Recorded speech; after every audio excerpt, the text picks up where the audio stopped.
I'm Liam Corcoran from NewsWhip. I'm going to be talking a little bit about social video on Facebook. With me is Sarah Frank, editor of Now This, who's going to be talking a little bit more about how Now This are scaling their audience through video on different platforms. Just a few things to note, I guess, before we jump into things. As Trevor said this morning, there's going to be an extremely loud, annoying bell ringing for about 60 seconds very shortly. It might cut me off at any moment. Stay calm and keep tweeting. I think there's a model there. I'm just going to stand here like an idiot until it finishes, so just to bear in mind that. I'm going to go first. I have a short presentation on some data we've seen around the growth of Facebook video in the last few months. And then Sarah's going to follow me, and then we'll have a few questions at the end. So the numbers that I'm going to go through now are from NewsWhip's social database. We have an editorial tool for audience development teams called Analytics that shows the number of Facebook engagements from any Facebook page, any piece of content across the web. And it's my role at NewsWhip, I guess, to dig into that research, dig into that data, and get some interesting research points, data points around what publishers are seeing with their content on social media. And so as we stand at spring 2016, the state of Facebook video, where are we? I think it's fair to say now that video has become the defining feature of most Facebook users' news feeds. It's no longer just a niche thing that you have to dig out. It's everywhere now. It's auto-playing. It's ads, it's viral videos, it's videos being uploaded by your friends and more. We've come a long way from the Ice Bucket Challenge of nearly 2 years ago, where all of a sudden Facebook realised the potential and the power of auto-playing video in the newsfeed. With the development of new social platforms, consumers' expectations of what they want from social video have shifted dramatically.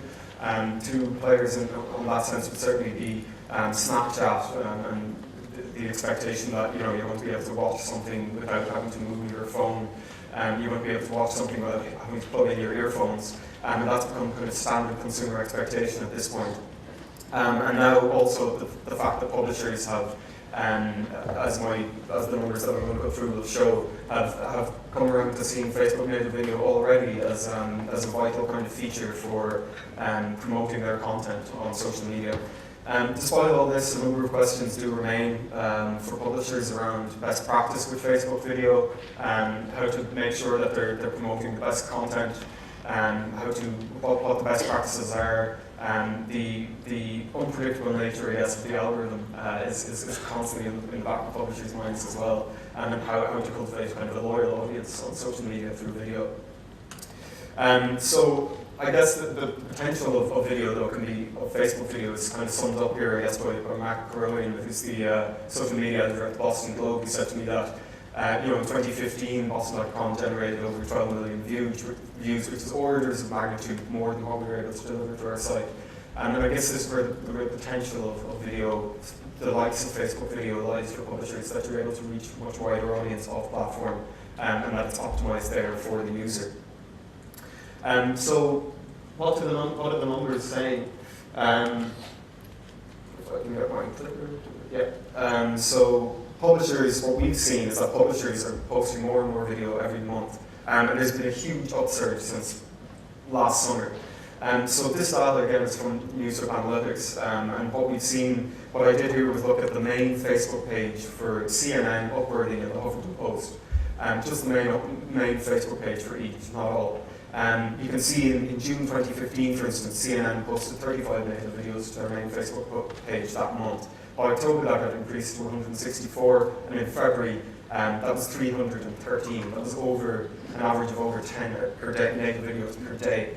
Upworthy, kind of similar levels of growth in the Huffington Post as well. And what also you have to remember here is that each of these sites, both CNN and Huffington Post in particular, have a myriad of Facebook pages, a whole network, and the likes of BuzzFeed as well. So I'm just looking at the main Facebook pages here, and you can already see kind of upsurge in the last few months. And on top of that, because the number of videos that publishers are posting is going up, that's eating into the other formats that have been posted by publishers on their Facebook pages. So this is kind of an interesting stat that in June 2015, the Huffington Post had just 4% of their total posts. That would be images, links, and videos. Just 4% of those were native videos. By February of this year, that had increased to 20%, 1 in 5. And what about the user reaction to that? How are people engaging with it? Well, quite positively, it seems. This will probably come as no surprise to most of you in this room. This is a combination of factors. Attention, please. This is a safety announcement. We're about to conduct a fire alarm test.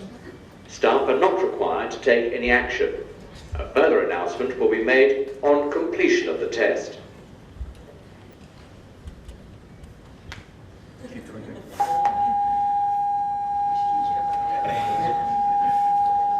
Attention, please. Attention, please. A fire alarm has been activated in the building.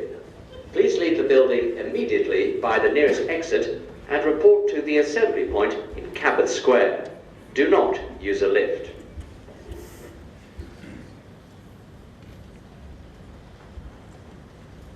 The fire alarm test is now complete. Please treat all further alarms as genuine. That was much more efficient than I expected, so thank you very much for that. Going back to this chart here, what it's showing is the number of total engagements on the Facebook videos that were posted to the main page for the 3 months that I mentioned.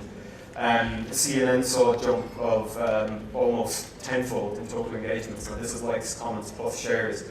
Huffington Post similarly, and Upworthy too, have shifted a lot of their focus onto solely producing video.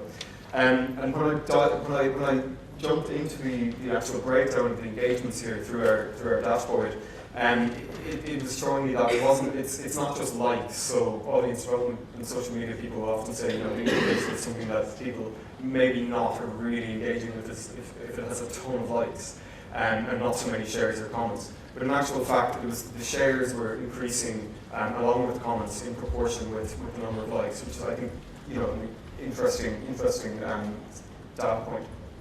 And then, interestingly as well, was that the average share rate of these of the native videos on Facebook is far outstripping other formats, including, and it's early days, but including at this point instant articles. So for the BBC News Facebook page in February, their links, the links that they posted to the BBC website had an average of 530 shares. Videos, 1,400. CNN, huge average share rate for their native videos of 4,700. And Vox as well, who have also been experimenting a lot with native video on Facebook.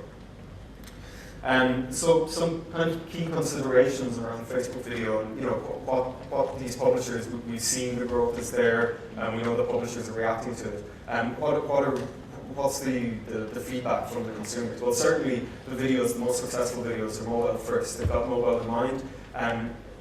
Yes, vertical, but on Facebook, square probably matters significantly as well. I think you'll notice that all those kind of videos of people falling over and tripping and so on that go viral in your feed, they might only be 10 seconds long. They autoplay, you don't have to listen to them, but they're all square. It's like Instagram, because the expectation is that you don't have to take out your headphones, plug it in, and turn your phone sideways just to see someone do something silly.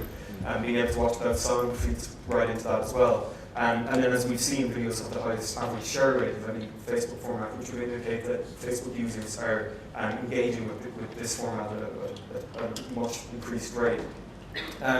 Increasingly, and a lot of you would be very interested in hearing more about live video, which seems to have really gone up in the last 4 weeks or so.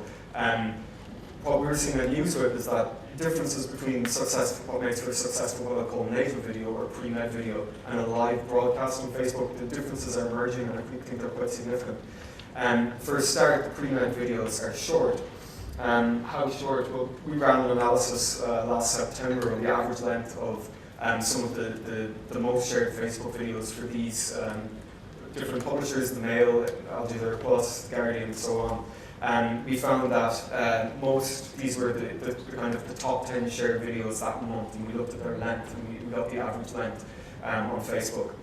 We found that the 60-second mark was kind of really the upper limit for a lot of the most shared videos. Now, that's not to say that longer videos are not performing well on Facebook. It's just kind of indicating that from the start, the idea that kind of a short video on Facebook is what consumers are kind of interested in seeing. But then that's turned on its head, and again, it's early days with the data from Facebook Live, but that's turned on the head when we look at what's working with Facebook Live video. And Facebook themselves recommend that a live broadcast should be at least 5 minutes long. We've seen many successful live broadcasts from publishers go on to up to half an hour if the content is right.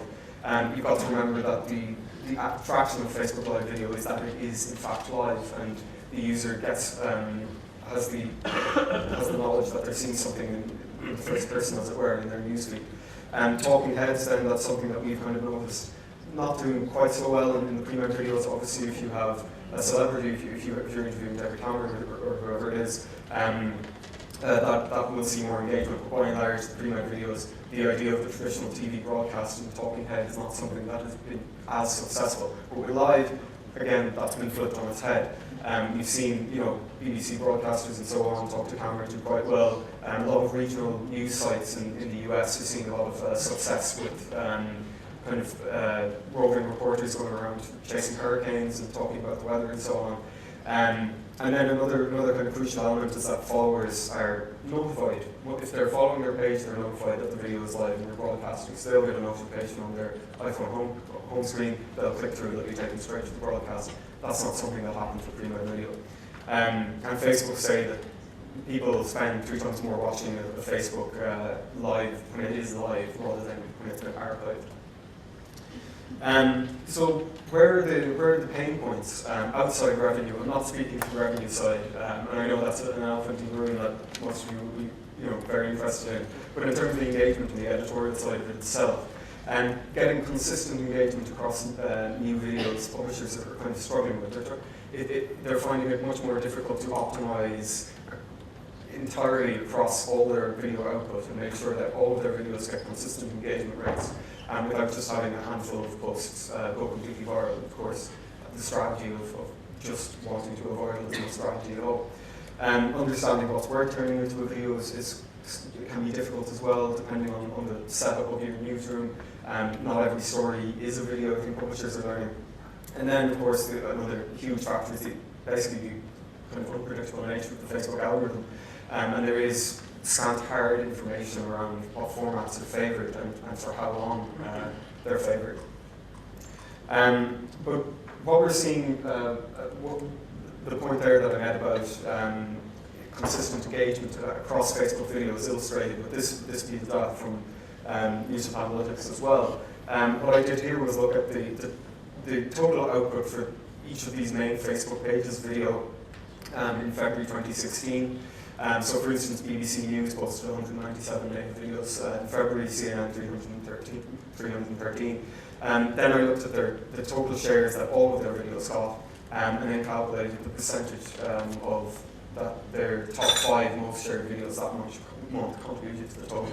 And you can see there that, the BBC with 54%, their top 5 videos accounted for 54%, and CNN 65, Vox 76. And in fact, some of these numbers are actually kind of moderate and respectable. I've looked at other Facebook pages who are, let's say, kind of Facebook only, they're kind of republishing. They're not news publishers per se, but they're more viral focused. And it would not be uncommon for 90% of their monthly engagements to come from a single video that's really blown up. And if you scroll through the list of their videos on their Facebook page, you'll kind of be confused. You'll say, well, these are the same length, they feature a lot of the same content. Why is it that one managed to blow up and the others not so much? And so that is kind of a concern for publishers. By way of comparison, actually just ran some numbers before I came on stage here. For instance, for CNN in February, for their links onto their website, their top 5 performing links accounted for just 4% of their total Facebook shares for that month. So you can see there's quite a bit of disparity there with the on-platform content. So to kind of wrap things up together in terms of what we've seen with our data, what videos are seeing engagement, and I have obviously purposely left out the likes of Now News, which is going to go into much more detail here with that. But we've seen explainer videos from publishers do extremely well. So this is an example of something that Business Insider have been working with lately. They had a quick video called, what can you do with silica gel bags? And it got incredible interest and engagement. It was very short, it was very brief, but it was, when we look at the analytics platform, we see that there's a number of pages. Tip Hero is one, there's a good few others who are just explaining everyday things in a very simple way. It might not have to do with current affairs or so on, but people find that the journey through the video is quite satisfying, and they're kind of, I guess, learning things. Live news video is quite early, but we've seen impressive engagement rates from the likes of CBC News in Canada, BBC News here in London. For instance, the CBC streamed the arrival of the Trudeaus at the White House in, I think it was earlier this month, or in March. And that's all impressive engagement, which I think they're quite happy with. BBC News and others are kind of interviewing their specialist correspondents about things in the news, which they're also experimenting with as well. And then finally, food. I mean, this isn't something new. You'll all have seen the pizzas made out of marshmallows or whatever else it is in your Facebook feed at some point. And the interesting point about the successful food videos on Facebook isn't so much that it's just food. I'm not suggesting that you pivot your entire operation to focus on, making recipes in 30 seconds on Facebook. But it's the narrative arc that you can see. If you go onto the BuzzFeed Food Facebook page, for instance, and just scroll through their videos, you'll find that is kind of a very interesting format in terms of the type of video and the engagement rates that they're getting, and the way they're shot. Again, that kind of narrative arc that the viewer is, at the very start might feel interested, by the end feel that they've learned something quite interesting, and that's going to be appeal and the interaction of those videos, and that's something that I think a lot of publishers can learn from. So that's essentially the kind of main points of kind of research summed up from the last few months from our blog. Please do subscribe to the Newswhip blog if you haven't already. Get in touch, and looking forward to a discussion after Sarah's presentation, who I'll hand over to now. Thank you.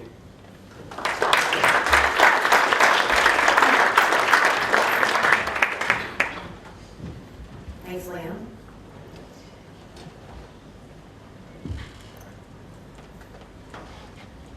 I'm Sarah Frank. I'm editor for Now This. We're a socially distributed media company, which basically means we have no traditional homepage.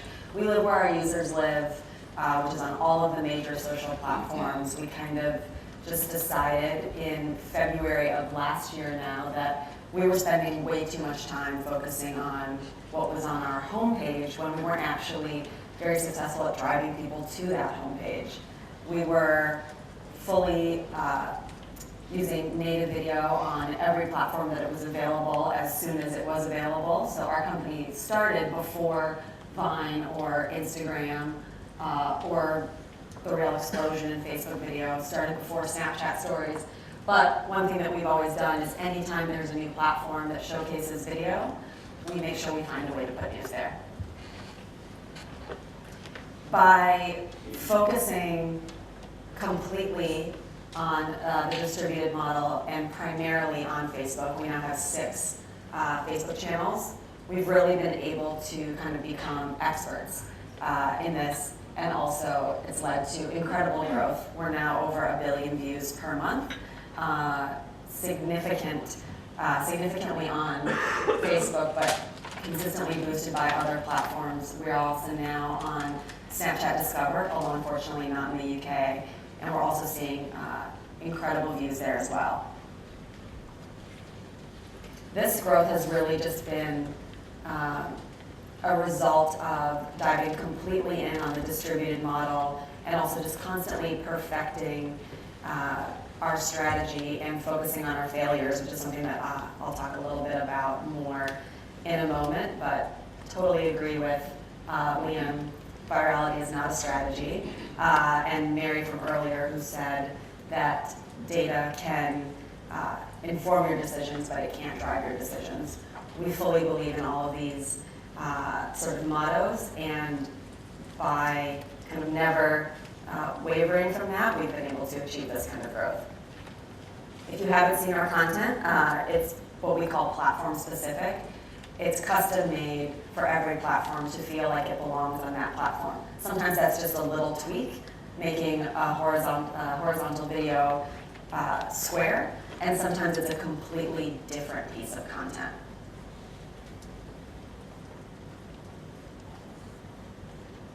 We decided about a year and a half ago now, maybe closer to 2 years now, that we were going to kind of push away the traditional newsroom setup of beats, a national desk, a world desk, a science desk, and we actually started dividing our teams up by distribution points. So we said, we're gonna have a team of people and you're gonna figure out Facebook and what works on Facebook. Another team, you're gonna figure out what works on the platforms, Instagram, Vine, Snapchat. Another team focusing on Twitter and YouTube, where speed to market, SEO made more sense. What we also did was pair each of these teams with a member of our insights team, which is our kind of fancy way of comboing social media publishers and analytics experts. We call them insights because they are not the people that just post our content on social. They're not the people that just deliver an analytics report in our inbox every morning. They actually look at the posts, deal directly with members of the editorial team, a team of senior producers. The two sides, editorial and insights, come up with hypotheses together, and then we test those hypotheses, look at the lowest performing videos, try to understand what didn't work, and then we either reapproach those videos in another way or reapproach that topic in another way when it comes up.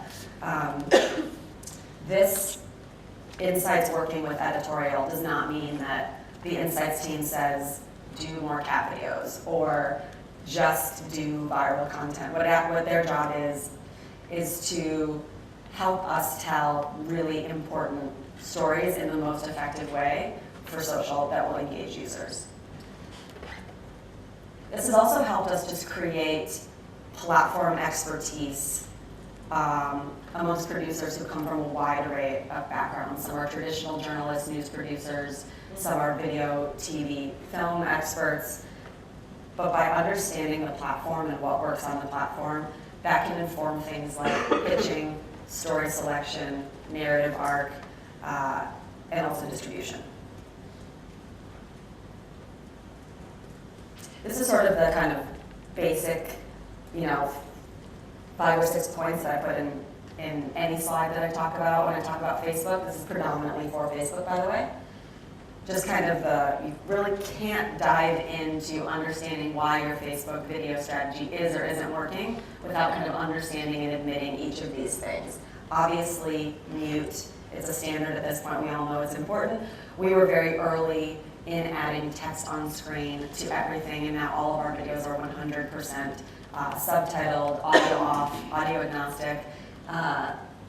You still get a great experience, even if you're not watching with audio. And that obviously is leads into the fact that most people are on mobile. That's why we have such large text. Some publishers do a lot of text on screen, but it's itty bitty, and once it's on a phone, especially smaller phones that younger people have because they're cheaper, that text gets really small. First 5 seconds are crucial. I feel like everyone kind of knows that at this point. It's one thing to know that the first 5 seconds are crucial. It's another thing to actually force yourself to implement it. I will say there are times, and there have been many, many times in our past year and a half where producers are re-editing because by the time it gets to the finished stage, a senior producer identifies we don't have the strong first 5 seconds here. We need to go back and tweak this, because I think that was really when we started to see growth. When we stopped publishing videos that we felt like weren't quite there, when we actually spent the 15, 20 minutes, 30 minutes perfecting those first 5 seconds, that's when we started to see our voice come through and consistent growth follow that too. Post copy, you have to set up your audience to share. Sometimes a traditional headline works, sometimes it's something very short, very emotional, but what you really want to do is create an environment where your user can then share and put their own voice on top of it. So I think We have found that shorter post copy works. I know other publishers have tested and found the opposite, but for us, shorter is better. And completion rates. Completion rates are really important. Now, Facebook gives you kind of an incredible amount of insights data in the dashboard. You can actually see, okay, this many people got to 10 seconds in my video, and this percentage actually finished the video. Now, that won't actually tell you how to make a better video, but if you have smart people in your newsroom who can think creatively, they will use that data to figure out how can we get more people to 10 seconds? How can we get more people to finish? Because Facebook has said, and most publishers have found, that if you can get people to finish the video, your reach will be pushed. In the same way that if more people share the video, reach is pushed. If engagement is higher, completion rates are one of those things too. And emotion, obviously, for Facebook is crucially important. We have spent a lot of time trying to find videos that hit an emotional point, but without forcing the emotion down your throat. It is a tightrope.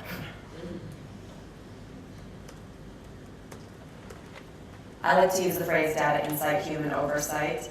These are the kind of things that we encourage all of our producers to constantly think about. This is more of the human gut side rather than the data.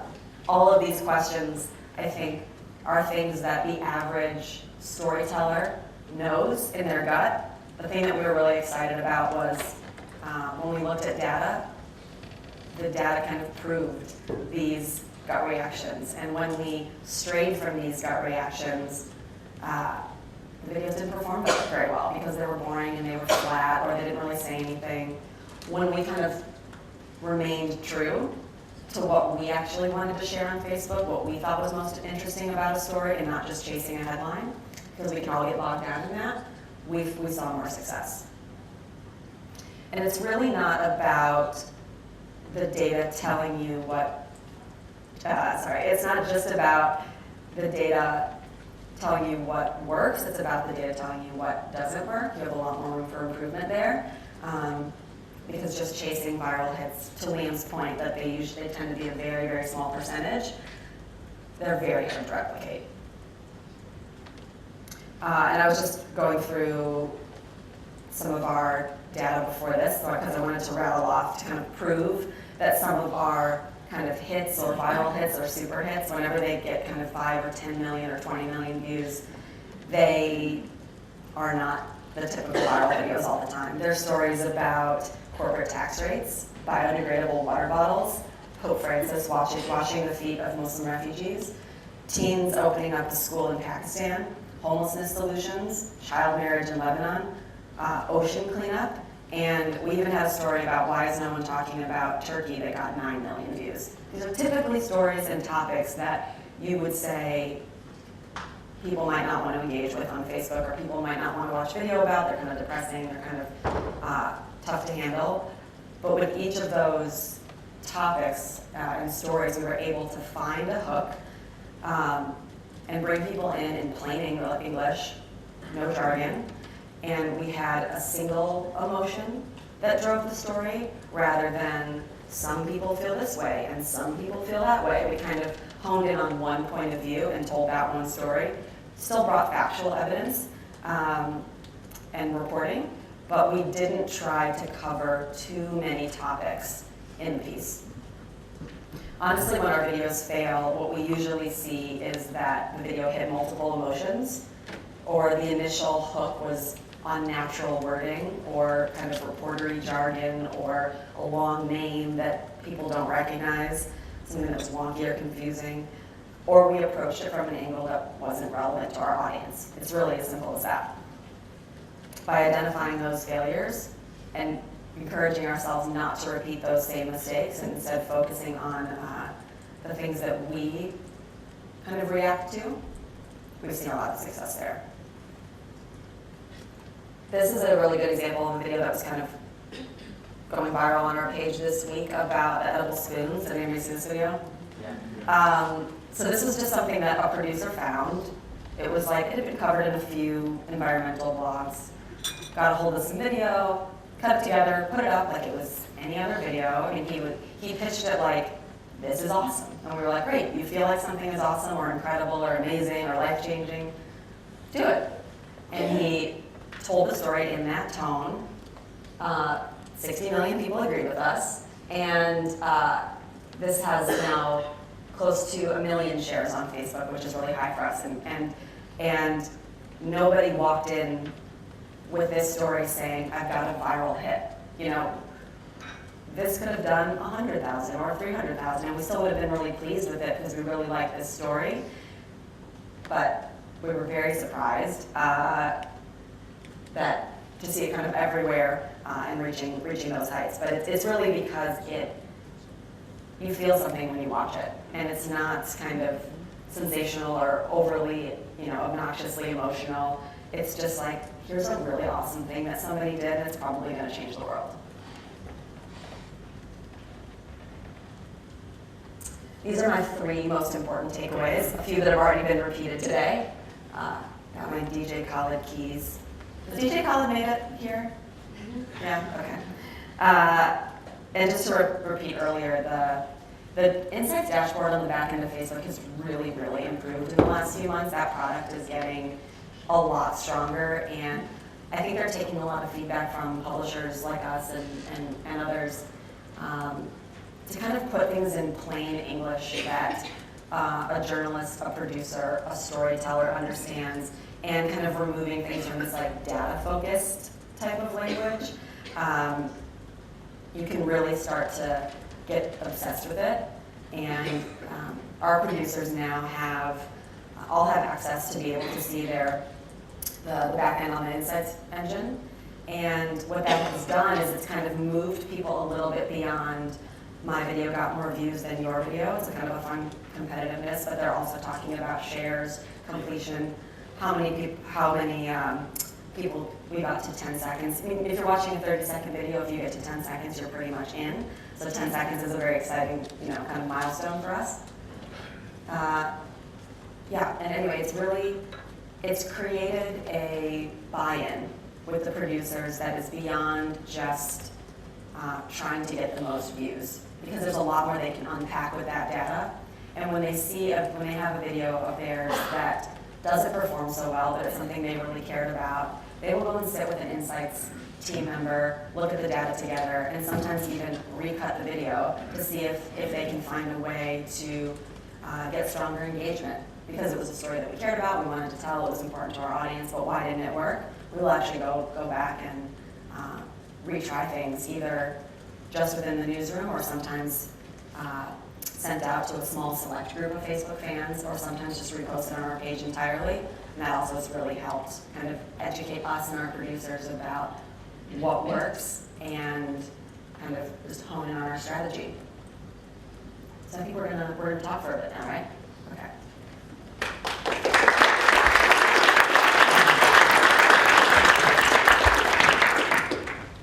So Liam had mentioned the stat about, what was it? All these publishers get most of their views from like less than 10% or less than 20% of the videos posted.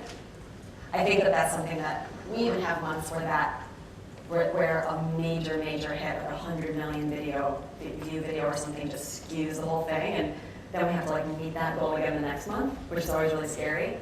One way that we worked on that, maybe you can tell me some insights you've heard from other publishers, is we do have a monthly goal, but we also have I guess we call it like a floor goal. I don't want to use the word goal, but we have a floor, which is basically a view number that we would like all of the videos to hit above, right? So then we raise that every month.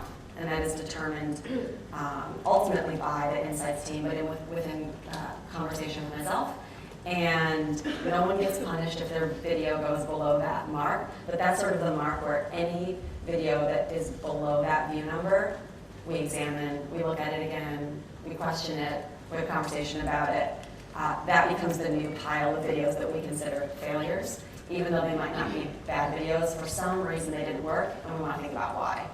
Yeah, I think that's a really good approach. I think for a lot of social media editors and video production teams that are working with Facebook Video now, the kind of scary thing is that okay, every 30 days I have to like triple my views, because that just seems to be the way that things are going in the top that I showed there to illustrate what's going on for some of the major players. And so in that context, I do think that, you know, not focusing, if you're trying to apply best practice with your video team, looking at the videos that didn't perform quite so astronomically well, and trying to figure out, okay, what were the commonalities here? What can we pick out? Was it, you know, posting time? Was it the content itself? And try to work with that, because I think publishers, you know, with video in particular, but it's not a new issue. I mean, this is constantly the question publishers have with Facebook is the nature of the algorithm and how much of an influence or to what extent you can affect that. And you know, it's some of it is out of publishers' hands, it really is, but it's just there is best practices I think that you can apply by looking at those videos that you know could have done better or you expected to do better, and that's where I think the smart publishers are taking their learnings with Facebook video. Yeah. To your point about food, I think that does. I think a lot of publishers think that that's the silver bullet to Facebook video. I like those videos too, but I loved what you said about if you can get beyond like the chocolate macaroni and cheese. There is a story there. There's a beginning, middle, and end. It's very satisfying to watch.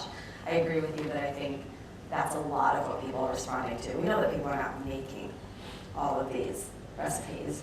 So it's an incredibly satisfying experience, and I do think that can translate through all kinds of topics.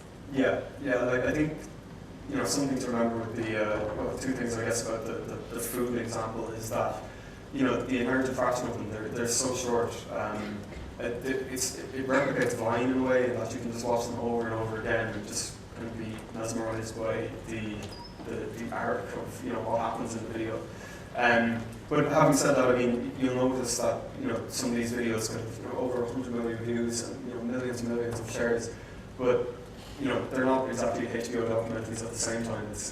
We do also have to recognize the fact that these are very often just extremely short videos, and people, and this is where the new Facebook metrics I think will be quite useful. A lot of people just watch them again and again and again, and you know, for publishers you kind of have to ask what the value is in terms of you know, the shortness of the video versus, you know, people who are actually getting stuck in with a deep dive into videos with, you know, for instance with captions and longer, cutting down documentaries about refugee crisis or whatever else it might be, and inserting them in the feed. And the kind of the barometer for success for those type of videos, I think you are slightly different, but certainly on the editorial side, and there are definitely learnings I think that publishers can take from those types of videos. Yeah, Facebook does have unique viewers now as a metric, which is quite new. Yeah. This was I think earlier this month, or about this time last month, they introduced like maybe 3 more metrics for Facebook video, and as you're saying, I think that they will be quite useful in determining, you know, what's working going forward as well. I was just, because I'm sure that the question might be on some of the people in the audience's mind, the impact of Facebook Live video, and you know what that might have for publishers, what that might hold. You know, as I said in my presentation of the data, it's kind of early days, but what we're seeing is that people are really picking up steam with this. They're really engaging with it.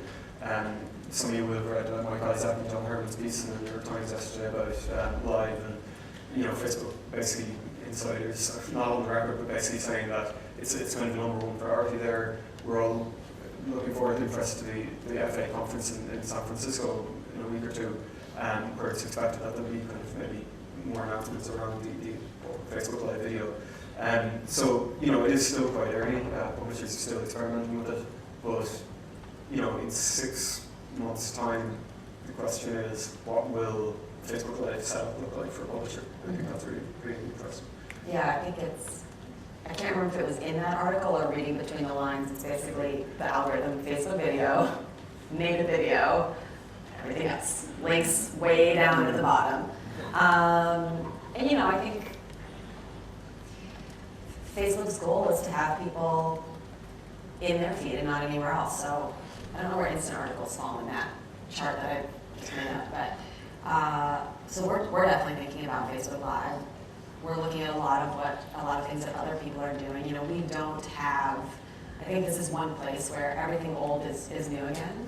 So people that have a lot of TV and live experience could possibly be very well equipped. Yeah.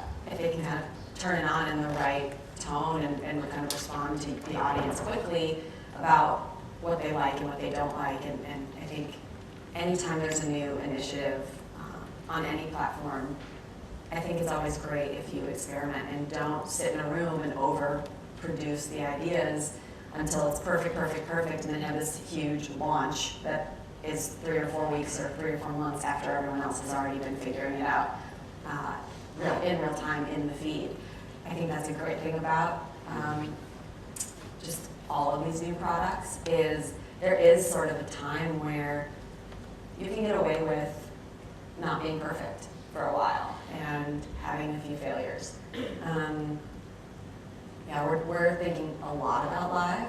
I can't say exactly what we'll be doing at this point, but we're excited about it. Yeah. I'm sure there'll be a lot of conversation about live today. One thing that I also wanted to ask you about was I know that kind of both of us, obviously for obvious reasons, focused heavily on Facebook video there, but in terms of the other platforms, like for instance, Instagram announcing that they're going to up their, rate to 60 seconds recently. What impact is that going to have? And how have you found other platforms like Twitter and Instagram in terms of delivery views? And are there similarities, do you think, with the... Yeah, so Twitter's a hard one. I think we put more video into the Twitter ecosystem than anybody except for like ESPN, maybe. We are always really happy with the views we get from Twitter. They don't compare at all to Facebook. It's just totally different. When something like the Instagram announcement happened, there was the one a couple weeks ago about views, and then this one about 60 seconds. For us, announcements like is by the arc of what happens in the video. But having said that, I mean, you'll notice that some of these videos kind of over 100 million views and millions and millions of shares, but they're not exactly HBO documentaries at the same time. We do also have to recognise the fact that these are very often just extremely short videos, and people. And this is where the new Facebook metrics, I think, will be quite useful. A lot of people just watch them again and again and again. And for publishers, you kind of have to ask what the value is in terms of the shortness of the video versus people who are actually getting stuck in with a deep dive into videos with for instance with captions and longer cutting down documentaries about refugee crisis or whatever else it might be and inserting them in the feed. And the kind of the barometer for success for those type of videos, I think you are slightly different, but certainly on the editorial side and there are definitely learnings I think that publishers can take from those types of videos. Yeah, Facebook does have unique viewers now as a metric, which is quite new. Yeah. This was I think earlier this month, or about this time last month, they introduced maybe 3 more metrics for Facebook video, and as you're saying, I think that they will be quite useful in determining what's working going forward as well. I was just, because I'm sure that the question might be on some of the people in the audience's mind, the impact of Facebook Live video, and what that might have for publishers, what that might hold. As I said in my presentation of the data, it's kind of early days, but what we're seeing is that people are really picking up steam with this. They're really engaging with it. Some of you will have read Mike Isaac and John Herman's piece in the New York Times yesterday about Live, and Facebook basically insiders, not on the record, but basically saying that it's kind of the #1 priority there. We're all looking forward to the FA conference in San Francisco in a week or two, where it's expected that there'll be kind of maybe more announcements around the Facebook Live video. So it is still quite early. Publishers are still experimenting with it, but in 6 months' time, the question is, what will Facebook Live setup look like for a publisher? I think that's really interesting. Yeah, I think I can't remember if it was in that article or reading between the lines. It's basically the algorithm of Facebook video native video, everything else. Links way down at the bottom. And you know, I think Facebook's goal is to have people in their feed and not anywhere else. So I don't know where instant articles fall in that chart that I just made up, but so we're definitely thinking about Facebook Live. We're looking at a lot of things that other people are doing. You know, we don't have. I think this is one place where everything old is new again. So people that have a lot of TV and live experience could possibly be very well equipped. Yeah. If they can kind of turn it on in the right tone and kind of respond to the audience quickly about what they like and what they don't like. And I think anytime there's a new initiative on any platform, I think it's always great if you experiment and don't sit in a room and overproduce the ideas until it's perfect, and then have this huge launch that is 3 or 4 weeks or 3 or 4 months after everyone else has already been figuring it out in real time in the feed. I think that's a great thing about just all of these new products is there is sort of a time where you can get away with not being perfect for a while and having a few failures. Yeah, we're thinking a lot about live. I can't say exactly what we'll be doing at this point, but we're excited about it. Yeah. I'm sure there'll be a lot of conversation about live today. One thing that I also wanted to ask you about was I know that kind of both of us, obviously for obvious reasons, focused heavily on Facebook video there, but in terms of the other platforms, like for instance, Instagram announcing that they're going to up their, you know, rate to 60 seconds recently. You know, what impact is that going to have? And you know, how have you found other platforms like, you know, Twitter and Instagram in terms of delivery views? And are there similarities, do you think, with the... Yeah, so Twitter's a hard one. I think we put more video into the Twitter ecosystem than anybody except for like ESPN, maybe. We are always really happy with the views we get from Twitter. They don't compare at all to Facebook. It's just totally different. When something like the Instagram announcement happened, there was the one a couple weeks ago about views, and then this one about 60 seconds. For us, announcements across all of our pages, about 60% of our users get to 30 seconds. And you can kind of guesstimate because a lot of our content is 30 to 55 seconds. So that's been a metric we've focused on for the good part of the year and really kind of almost ignoring views. The views came, but we were really obsessive about completion rates.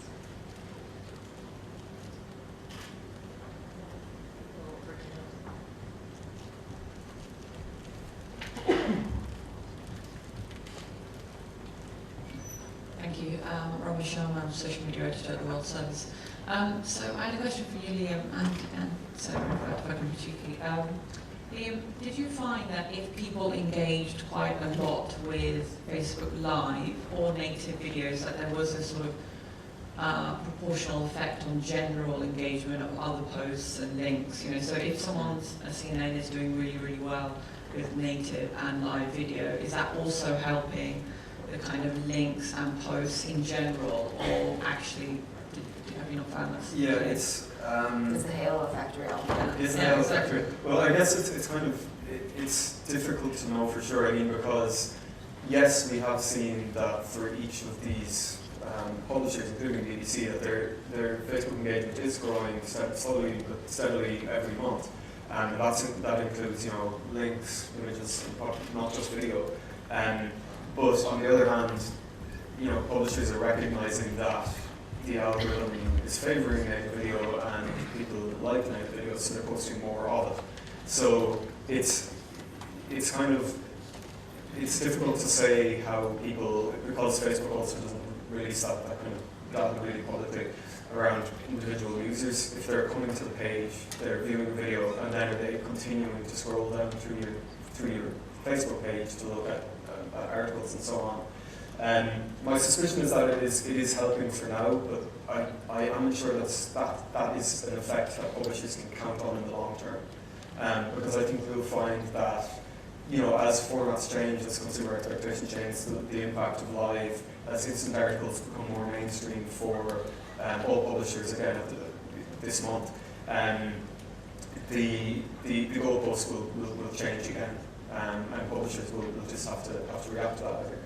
Sarah, there's just one more, if I could. You said that you have teams who look at all of the platforms as they come.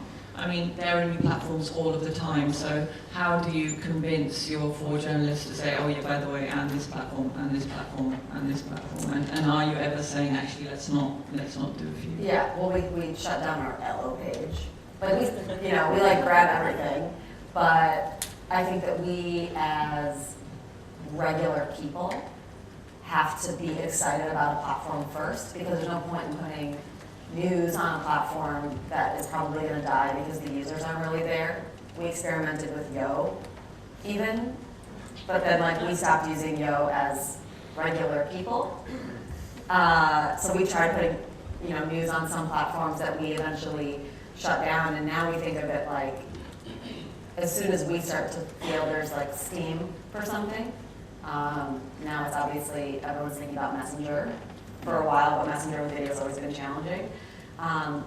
But there has to be an audience on the platform first that's obsessed and engaged and loves video, and then you can think about putting news on it.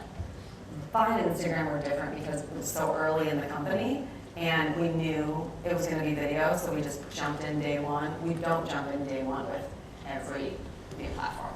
I think we have time for one more. Hi, Rob Minto at the Financial Times. I was just very interested, we're constantly thinking that more seems to be better. You showed the very interesting statistics about CNN, HuffPo, and what was one other, we're doing more videos, and then also showing the more engagement chart. But I was just doing I did a bit of quick number crunching, and the engagement per video for the HuffPo from June, which was around 21,000 on average. I know average is crude, it could be better to look at median, but from I can only go from what was there. We're from 21,000 to 13,000. So in terms of engagement, so do we is that because perhaps we're looking at quantity rather than quality, or are there other reasons why the audience isn't liking, sharing as much as they would be before?